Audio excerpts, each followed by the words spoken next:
itu minuman keras. Ya. Sebelum kita baca hadisnya, jadi khamar itu asal kata khamara yukhamiru takhmir. Itu artinya gembok, ya. Kerudung perempuan itu disebut khimar karena dia menutupi kepala. Jadi khamar itu dinamakan khamar karena dia menutup kepala, menutup fungsi akal. Ya. Makanya khamr itu bisa diartikan dengan gembok. Gembok itu kan pakem, kunci. Orang yang sudah mengkonsumsi minuman keras itu seakan-akan dia kunci akalnya, ya, sehingga tidak berfungsi normal. Nah, itu maka dinamakan khamar. Masyarakat jahiliyah dahulu ya sangat gemar itu mengkonsumsi minuman keras itu. Salah satu kebiasaan masyarakat jahiliyah itu adalah minuman keras, dan itu kebiasaan yang sulit dirubah. Sama dengan kita yang biasa merokok itu, ya. Sangat sulit untuk dihentikan karena sudah menjadi kebiasaan yang sangat melekat pada diri kita. Oleh karena itu dulu pengharaman minuman keras itu dia 3 kali. 3 kali turun ayat Al-Quran baru diharamkan secara totalitas. Ya, karena apa? Karena ini kebiasaan yang sangat sulit dirubah sehingga Al-Quran 3 kali turun tentang pengharaman minuman keras. Ayat yang pertama mengatakan wa ismuhuma akbaru min naf'ihima. Ya. Jadi dosanya itu, manfaatnya itu lebih besar, mudaratnya itu jauh lebih besar daripada manfaatnya. Katanya orang, ada manfaatnya minuman keras itu. Apa manfaatnya? Ya, katanya untuk menghilangkan stres dan lain sebagainya. Kalau zaman dulu itu untuk menguatkan seksualitas. Ya, itu zaman dahulu. Tapi kalau untuk menghilangkan stres itu tidak bisa. Ya, karena justru orang yang mengkonsumsi minuman keras bertambah stres. Jadi Allah menurunkan pertama ayat, ya, yas'alunaka 'anil khamrs. Mereka nanti Muhammad akan bertanya kepadamu tentang minuman keras. Ini kan di awal Islam ini. Jadi di awal Islam. Nah, karena mereka itu sudah terbiasa mengkonsumsi minuman keras, sehingga Allah pertama kali mengatakan bahwa mudaratnya itu jauh lebih besar daripada manfaatnya. Nah, beberapa waktu kemudian, ya, ada salah seorang sahabat yang sholat, sembahyang, itu dalam keadaan teler, ya. Jadi orang seharusnya membaca Al-Fatihah, membaca tasbih, justru dia sholat itu melantunkan syair-syair tentang cinta dan lain sebagainya, ya. Sehingga turunlah ayat yang kedua, ya ayyuhallazina amanu la taqrabus sholata wa antum sukara hatta ta'lamu ma taqulun. Wahai orang-orang yang beriman, jangan dekati sholat kalau kamu dalam keadaan mabuk sehingga kamu mengetahui apa yang kamu ucapkan. Nah, itu ayat yang kedua turun, belum diharamkan secara total, ya. Nah, barulah beberapa waktu kemudian, ya, dirasakan keimanan sahabat sudah kuat, ya, dan juga masyarakat yang memeluk Islam semakin banyak di kota Makkah, maka turunlah ayat yang ketiga dalam surat Al-Maidah, ya ayyuhallazina amanu innamal khamru wal maisir wal ansab wal azlam rijsum min amali syaitan fajtanibuhu la'allakum tuflihun.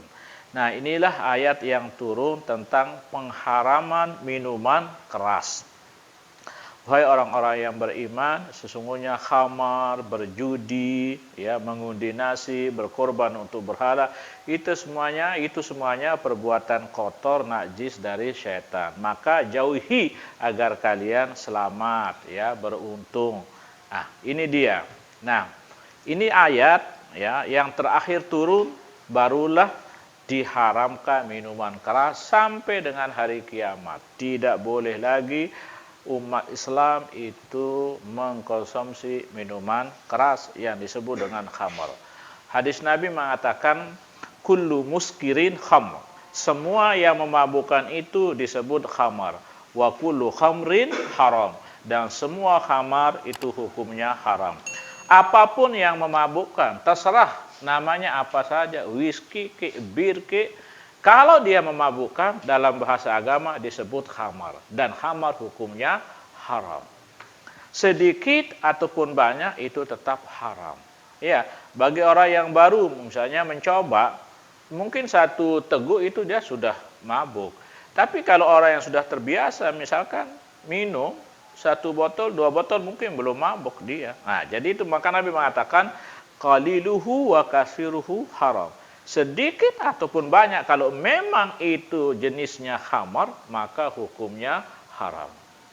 Nah, dalam itu, kalau dalam bahasa agama, semua yang merusak otak itu disebut dengan mukhaddirat, ya, termasuk narkoba. Narkotika itu masuk jenis khamar. Khamar itu ada dua, ada yang cair seperti minuman, ada juga yang padat, maka dinamakan mukhaddirat itu, mukhaddirat, ya. Jadi narkotika itu masuk khamar karena dia merusak fungsi otak.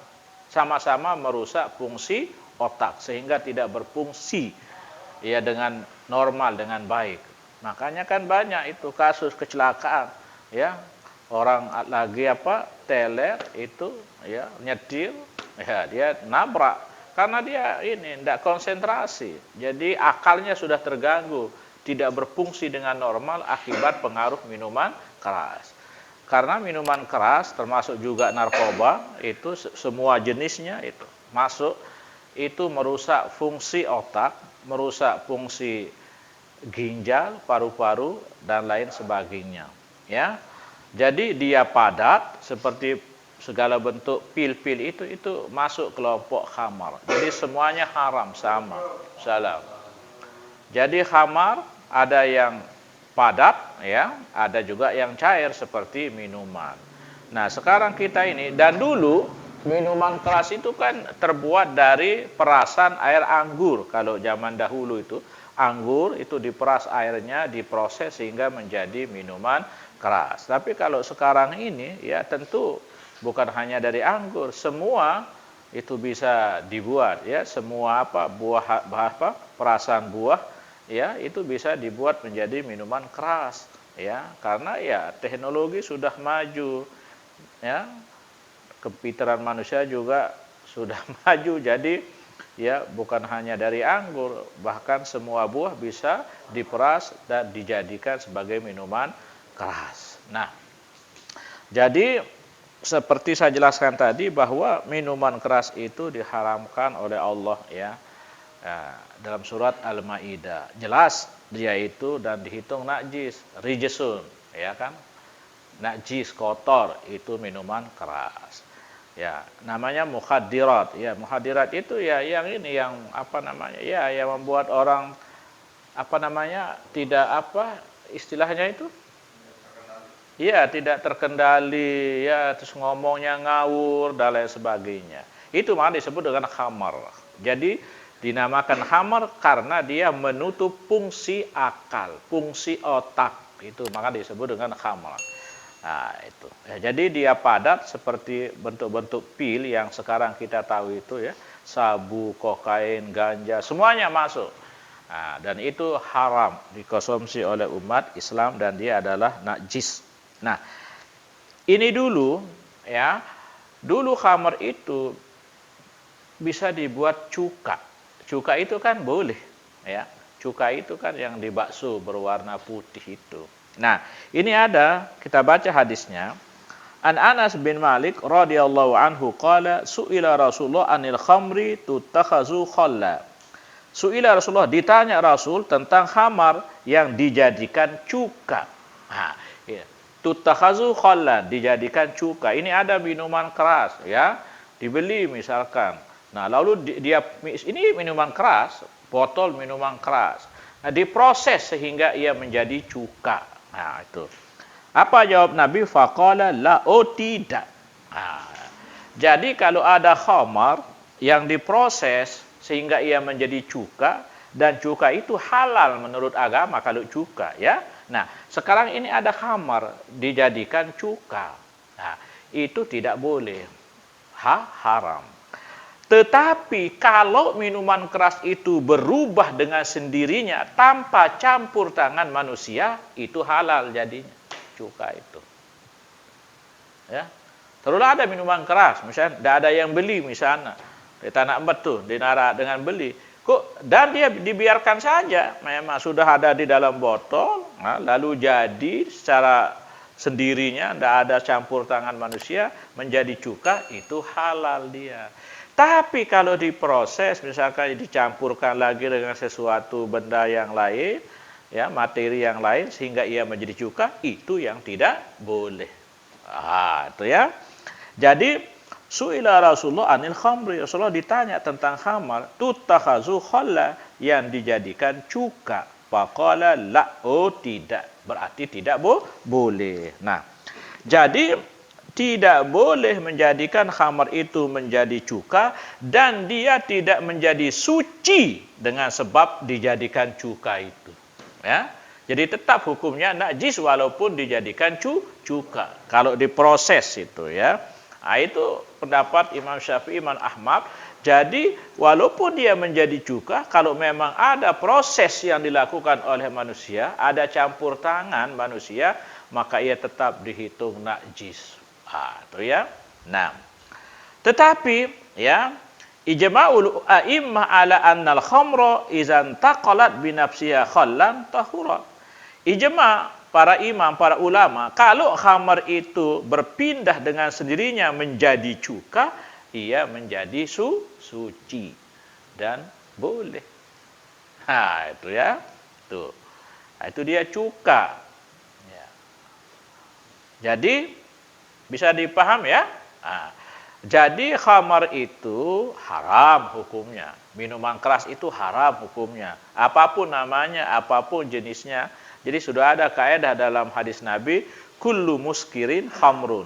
Semua yang memabukkan itu dalam bahasa agama disebut khamar. Wa kullu khamrin haram. Dan semua khamar itu hukumnya haram. Itu satu. Ya. Yang kedua sekarang, kalau umpamanya khamar itu dijadikan cuka dengan proses campur tangan manusia, maka dia tetap, walaupun berubah menjadi cuka, dia tetap najis dan tidak boleh dikonsumsi. Titik.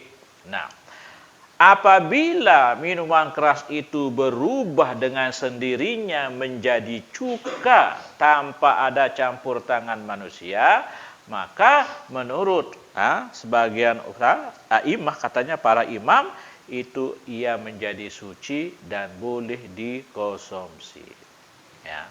Nah, benda-benda padat seperti yang sekarang, zaman sekarang kita tahu, narkotika, narkoba, semua jenis itu masuk kelompok yang disebut dengan khamar dan hukumnya haram. Dalam Islam, ya, orang yang terbukti mengkonsumsi minuman keras itu dia harus dipukul 40 kali dengan cambuk, ya. Kalau menurut Umar bin Khattab, dia itu dipukul 80 kali pakai cambuk. Tuh ya. Jadi dia harus dipukul. Kalau sudah terbukti di pengadilan misalkan, dan memang dia teler, itu maka dia harus dipukul 40 kali menurut jumhurul ulama, menurut mayoritas ulama. Sayyidina Umar sendiri memukulnya 80 kali kalau ada orang yang mabuk setelah pengharaman minuman keras. Oleh sebab itu juga kalau ada orang yang menceraikan istrinya dalam keadaan mabuk, itu jatuh cerainya. Ya, jadi kalau ada suami mabuk lalu dia ceraikan istrinya, itu jatuh cerainya. Karena dia sengaja menghilangkan akalnya dengan mengkonsumsi minuman keras. Sengaja merusak fungsi otaknya, fungsi kepalanya, fungsi akalnya sehingga tidak berfungsi normal. Akibatnya kalau ia menceraikan istrinya, maka cerainya jatuh. Nah, itu. Ya. Nah, itu dia. Jadi kesimpulannya bahwa khamar itu tetap najis jika ia berubah menjadi cuka dengan campur tangan manusia.